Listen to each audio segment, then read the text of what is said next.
우리 하나님 말씀 창세기 3장에 있는 말씀을 같이 보겠습니다.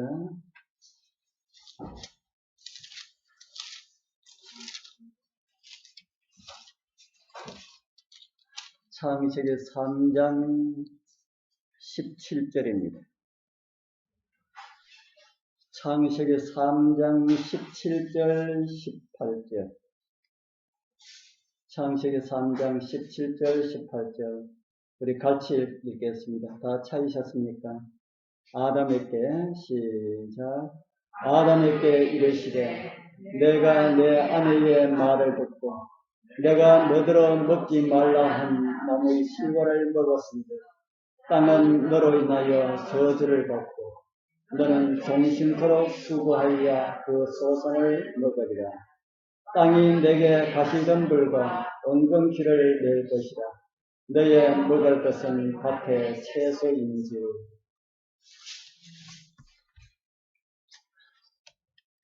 우리 한 주일 동안 또 잘 지내셨습니까? 우리 임재사님, 정재사님 나오시니까 교회가 거듭한 것 같습니다. 다른 분들에게는 죄송하고 한 번도 그런 이야기 안 했는데 늘 나오셨기 때문에 그런데 두 분 앉으시니까 꽉 찬 것 같다는 생각이 듭니다. 코로나가 또다시 확산의 기미가 있다고 하는 말들을 하는데 우리가 조심하면은 절대로 우리에게 가까이 오지 못합니다. 코로나 이렇게 그 진원지를 이렇게 보면은 새로 이렇게 전파된 이런 것들 보면은 다 그렇고 그런 곳에서 전파되지요. 그래서 건전하게 사는 사람도 혹 그렇게 될 수가 있지만은 그래도 그런 율이 상당히 낮다 하는 것을 우리가 알 수가 있습니다. 오늘 저는 창세기 3장 17절 18절을 말씀을 가지고 가시와 엉겅퀴의 복이라고 하는 이런 제목으로 함께 말씀을 좀 나누려 합니다. 지난 시간 저는 해산 고통의 복이라고 하는 제목으로 말씀을 드렸지요. 뱀이 저주받은 줄 알았는데 여자에게도 어떤 고통이 주어졌다고요? 해산하는 고통이 주어졌다. 그래서 뱀만 저주받은 것이 아니라 여자도 저주를 받았구나 그렇게 생각을 했는데 그것은 저주가 아니라 복이었다.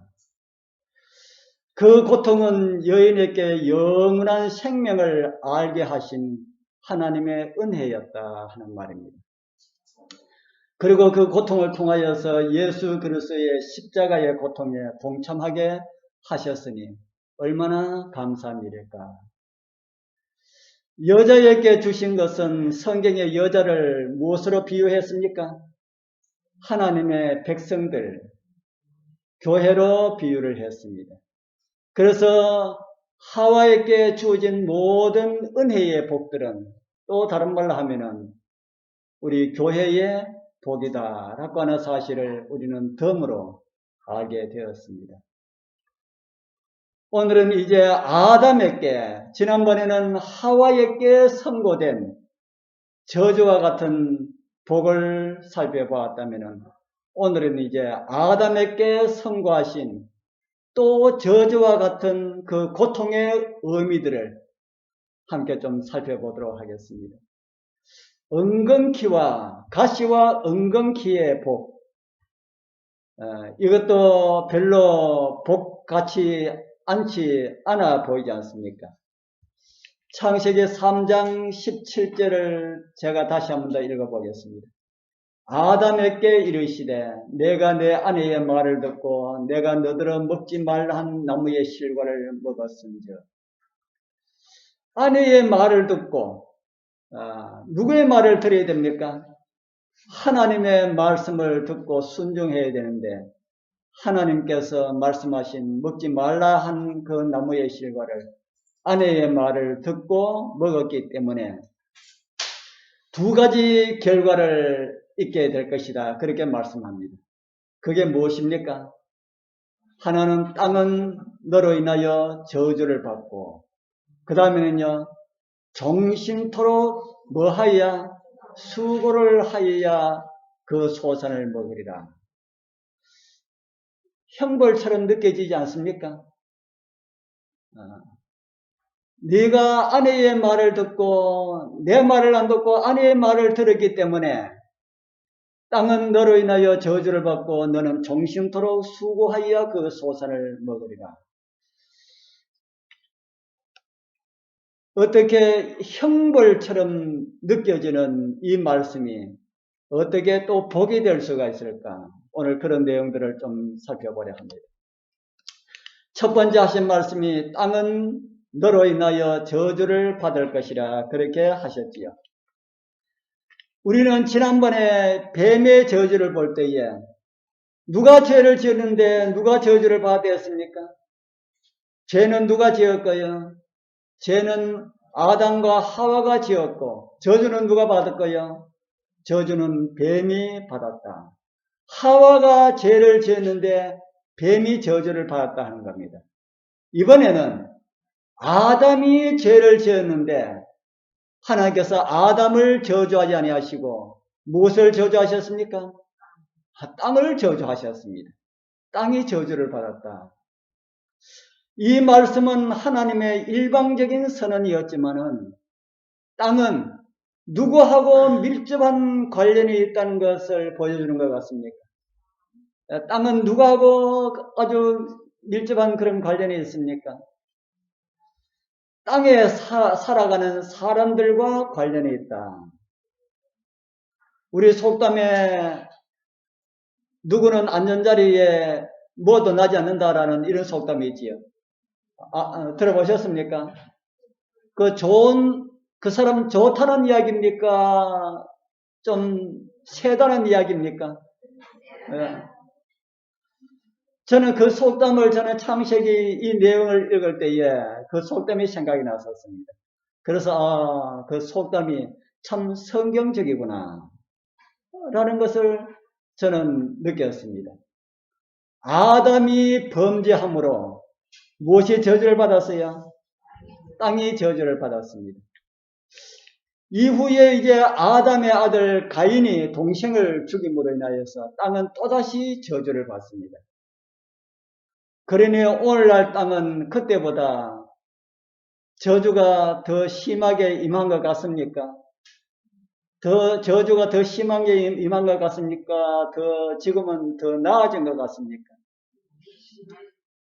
우리가 그 당시에 있어 보지 못하여서 그때보다 더 나은지 못한지는 알 수가 없지만 우리 여러분들 어렸을 때에 우리가 살고 있는 땅하고 지금 이 땅하고 비교를 한번 해보십시오.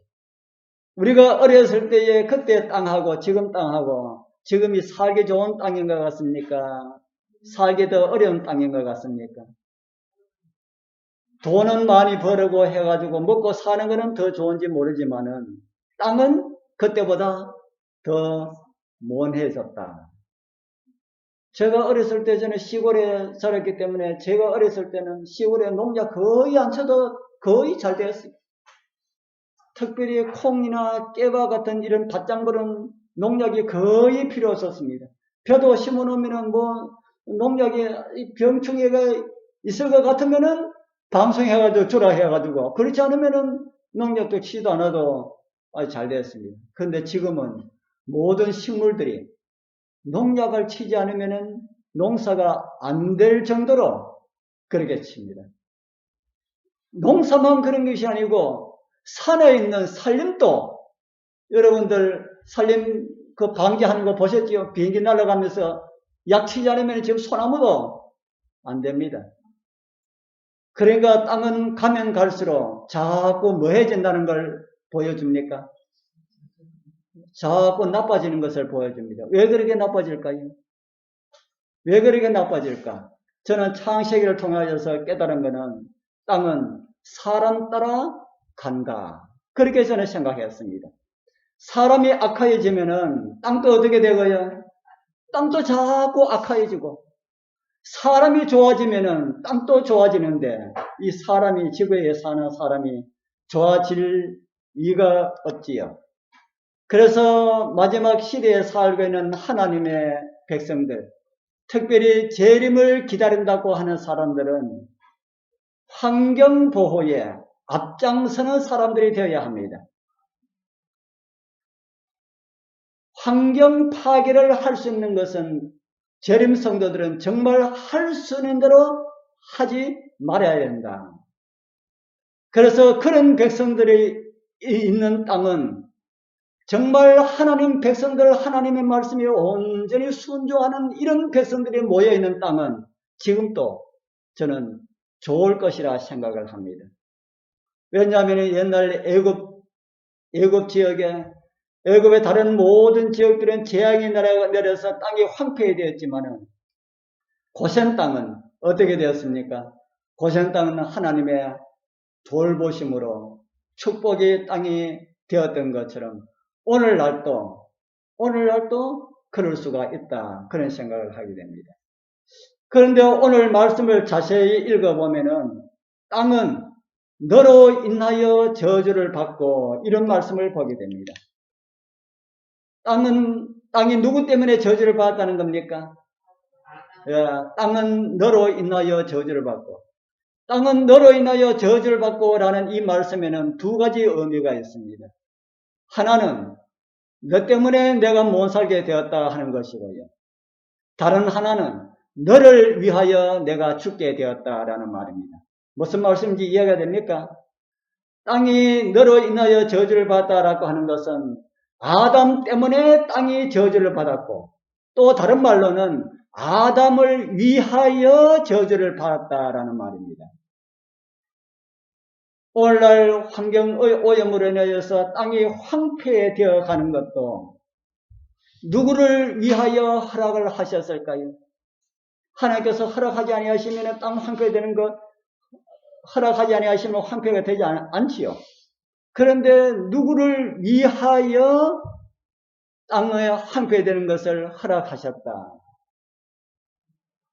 하나님의 백성들 눈뜨라고 그런 것을 보면서 더 하나님께 기도하고 다시 오실 주님의 재림이 임박하다는 것을 깨닫고 정신 차리고 기도하면서 살라고 하도록 하기 위하여서 하나님께서 그렇게 허락하셨다.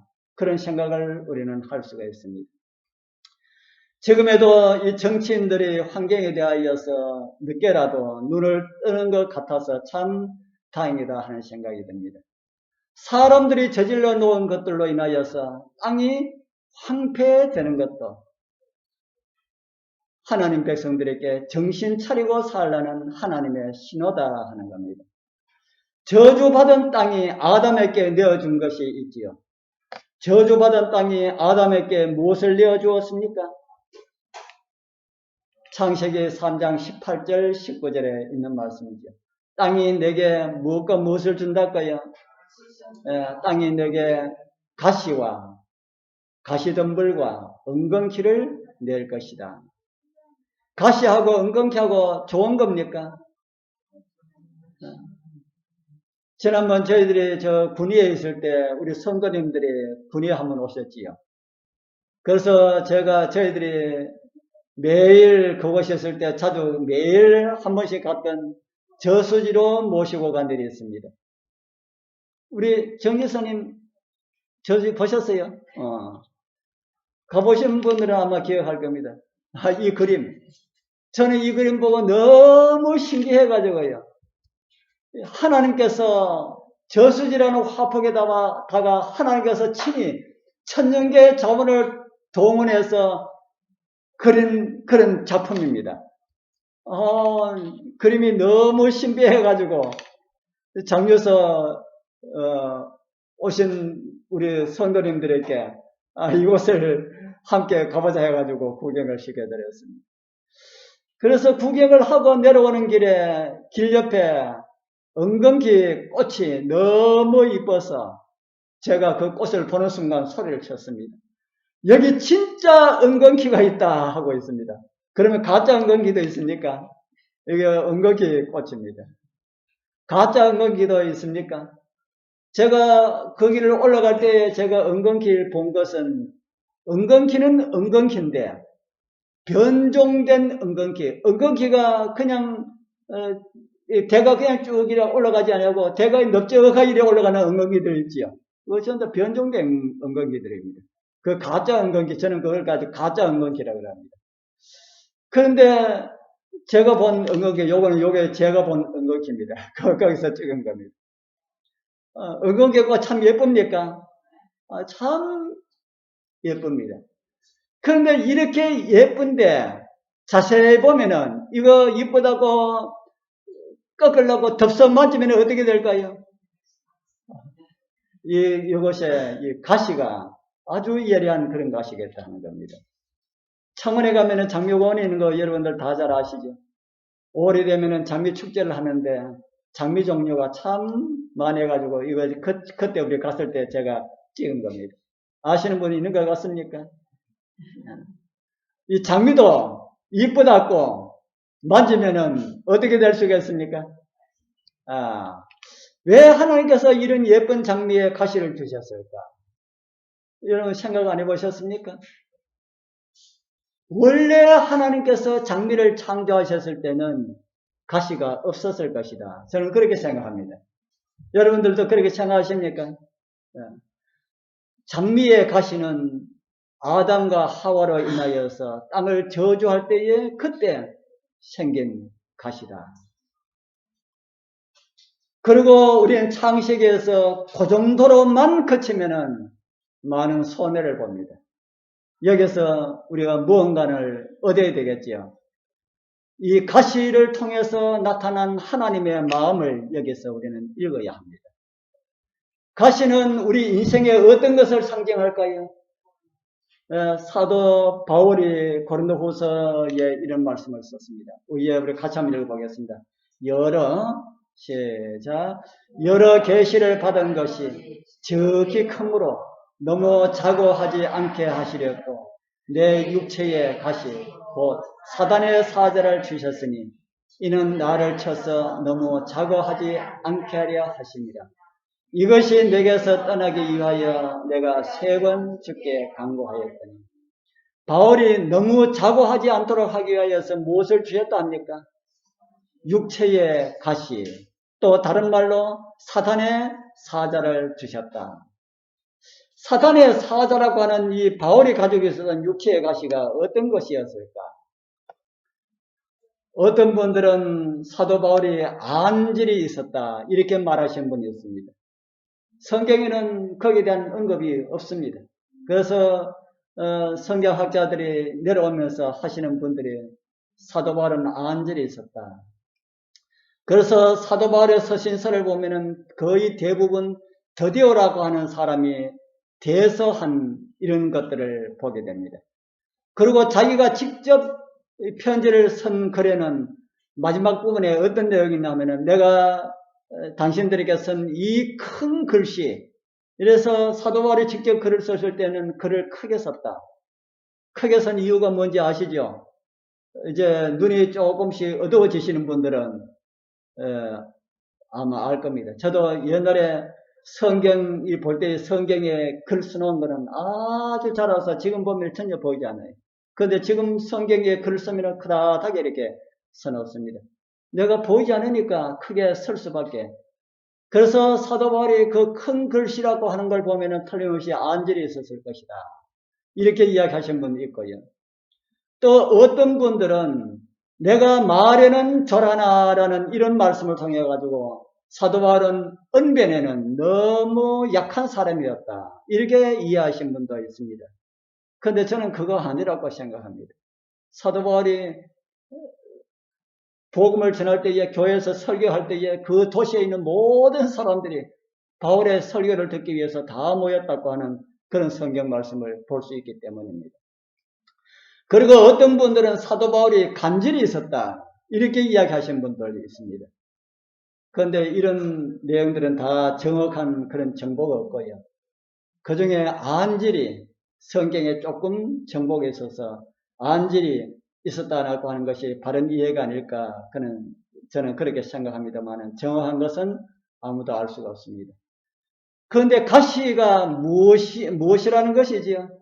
가시가 어쨌든 사도 바울에게 있었던 몸에 좋지 않은 어떤 그런 것들이다. 연약한 그런 모습들이다.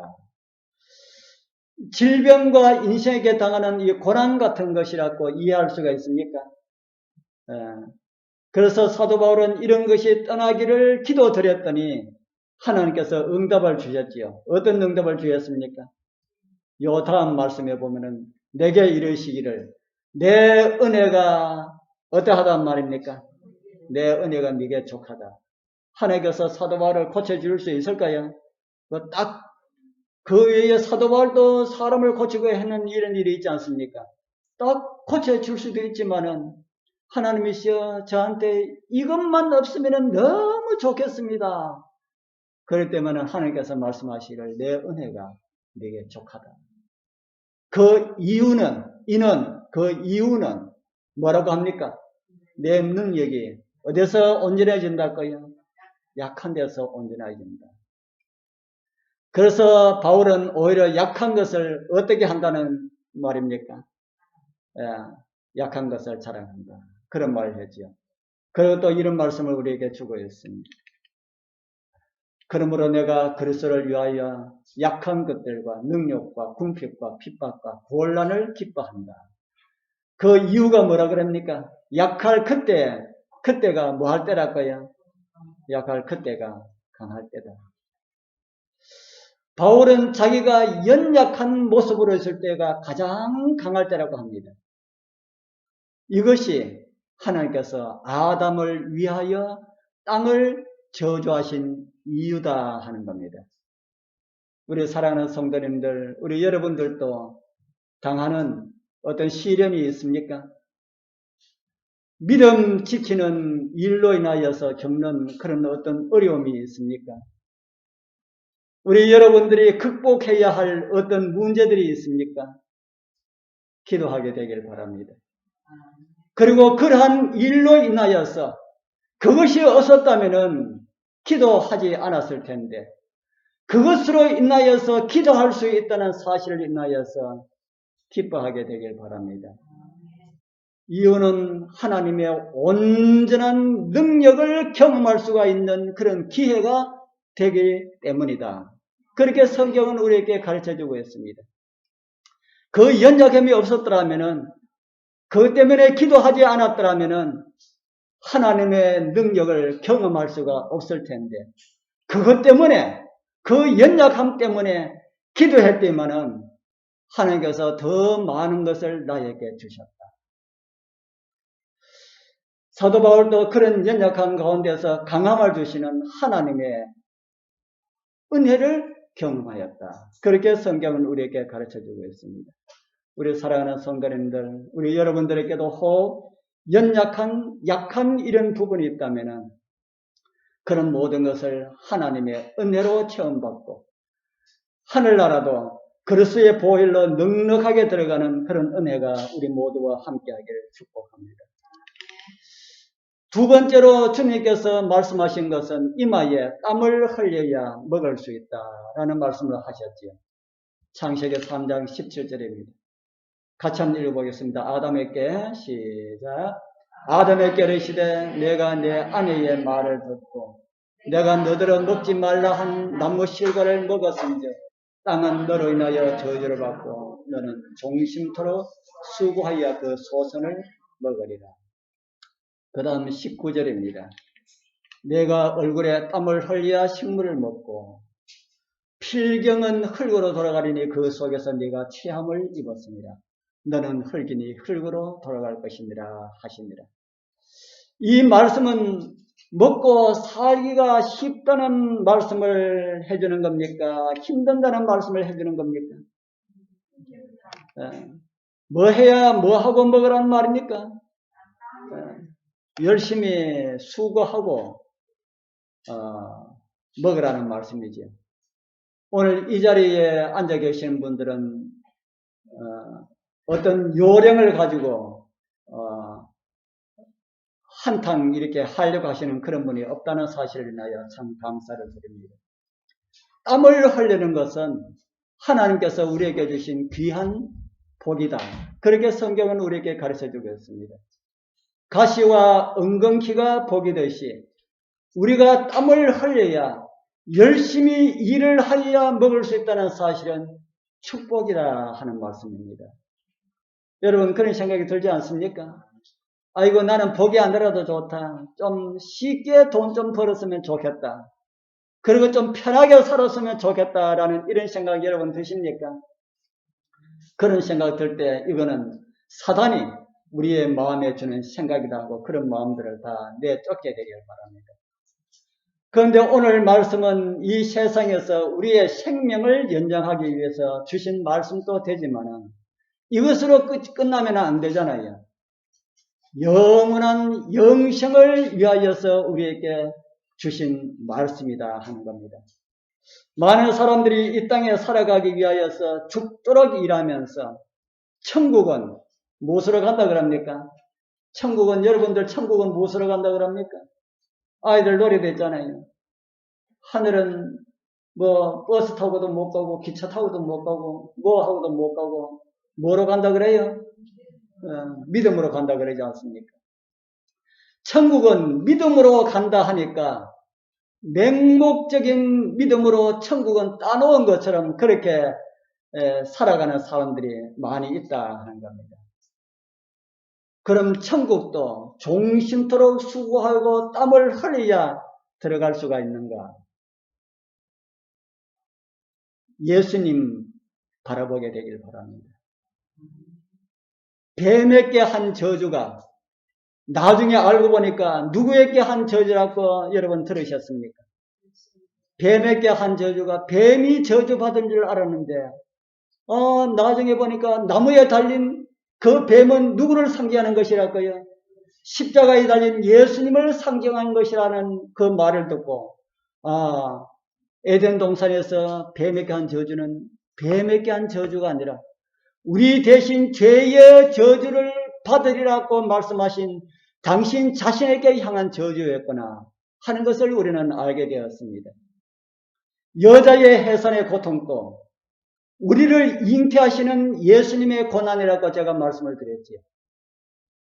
최초의 남자 아담에게 선언한 고통도 마지막 아담으로 오신 예수 그리스도에게 해당되는 그런 말씀임을 알게 된다면 우리는 또다시 감동 먹게 될 것입니다. 종신토록 수고하여야 먹을 것을 얻게 되라고 하는 이 말씀처럼 예수님께서는요, 베들레헴에서 골고다까지 피와 땀을 흘리시면서 걸어가셨던 그런 길이었습니다. 아담이 얼굴에 땀을 흘려야 했던 것처럼 예수님도 얼굴에 땀을 흘리셨습니까? 아담은 그냥 땀을 흘렸지만은 저와 여러분들은 일 열심히 하면은 이마에 그냥 땀 흘리지만은 예수님께서는 이런 땀을 흘리셨다고 성경은 말을 합니다. 누가복음 22장 44절입니다. 같이 한번 읽어볼까요? 예수께서 힘쓰고 애써 더욱 간절히 기도하시니 땀이 땅에 떨어지는 핏방울같이 되더라. 예수님의 얼굴에 떨어지는 땀방울이 뭐처럼 떨어졌다고 합니까? 핏방울. 땀방울이 핏방울처럼 보인 것이 아니고 진짜 핏방울이 떨어졌습니다. 무엇이 예수님 얼굴에 피가 그렇게 땀방울처럼 떨어지도록 그렇게 했을까요? 그리고 또 이런 말씀을 우리에게 보여주고 있습니다. 요한복음 19장 2절 또 같이 읽어보겠습니다. 군병들이 가시로 면류관을 엮고 그의 머리에 씌우고 자색 옷을 입히고 군병들이 무엇으로 면류관을 만들었다 합니까? 가시로. 그것을 어디에 씌웠어요? 머리에. 그 가시 언제 생긴 겁니까? 그 가시 언제 생긴 거예요? 우리 아까 시작 때 읽었지 않습니까? 아담과 하와 땅은 너로 인하여 저주를 받고 무엇이 나게 될 것이라 했습니까? 가시와 은검키가 나게 될 것이다 했는데 아담의 범죄로 땅을 저주하실 때에 나게 하셨는데 그 가시가 지금 누구 머리에 있어요? 예수님의 머리에 있다.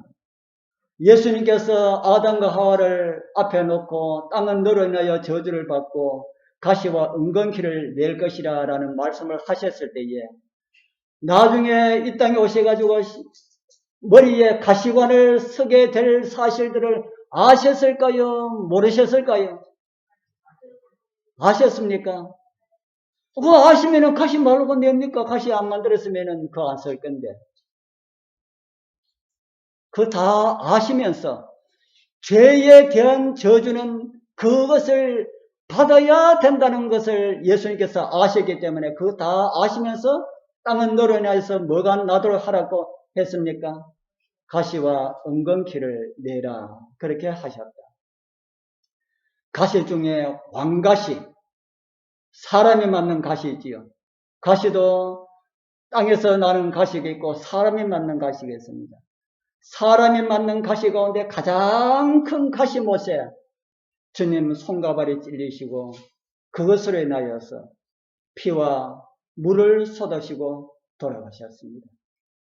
그러나 그것은 외적인 아주 작은 우리는 보기에 엄청나게 큰 것처럼 보이지만은 예수님께서는 그걸 아주 작은 외적인 표에 불과합니다. 가시보다 더 악한 가시가 있습니다. 무슨 가시입니까? 죄라는 가시.